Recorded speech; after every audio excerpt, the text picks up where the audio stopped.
tous.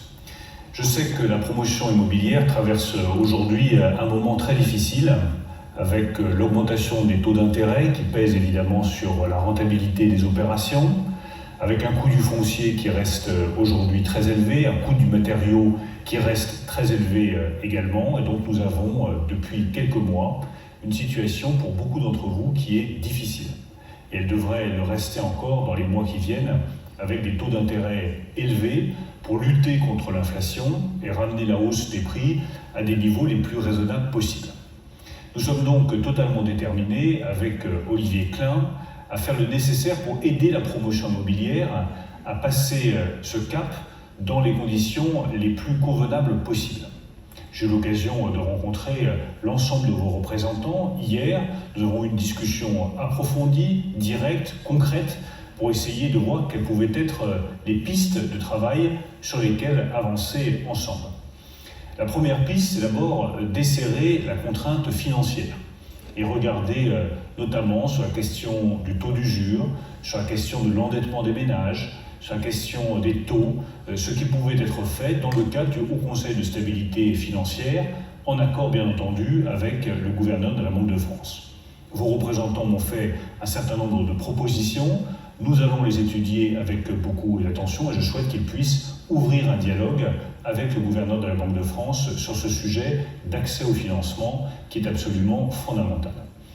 Le deuxième sujet que je crois essentiel, c'est le sujet du foncier. Là aussi, vous m'avez fait des propositions qui me paraissent utiles.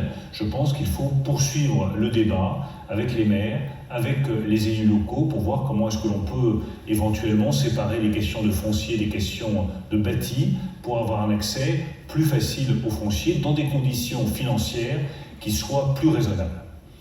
La troisième chose qui me paraît importante, c'est qu'on puisse racheter un certain nombre d'opérations immobilières qui aujourd'hui sinon ne seraient pas solvables. La Caisse des dépôts et consignations s'est engagée sur le rachat de 17 000 opérations et Action Logement devrait également s'engager, je les en remercie, pour des volumes encore plus importants. C'est un moyen évidemment de passer ces temps difficiles dans des conditions qui soient acceptables pour vous tous. Et l'engagement de la Caisse des dépôts et consignations et d'Action Logement doit permettre de solvabiliser un certain nombre d'opérations. Restent évidemment les deux sujets que sont le prêt à taux zéro et le Pinel. Sur le prêt à taux zéro, je souhaite que nous le recentrions sur les opérations les plus respectueuses de l'environnement pour que nous ayons un prêt à taux zéro vert. Ça suppose des discussions techniques avec vous. Nous devons aussi les approfondir sur le sujet du Pinel qui, à mes yeux, n'a pas fait la preuve de son efficacité au cours des mois passés. Voilà les quelques grandes orientations que je voulais vous proposer ce matin. Nous allons poursuivre les travaux. Ce sont des sujets sensibles, techniques, sur lesquels les conséquences en termes d'emploi, d'activité et évidemment de solidité de vos opérations sont très nombreuses et très importantes. Il faut le temps nécessaire au travail et à la consultation.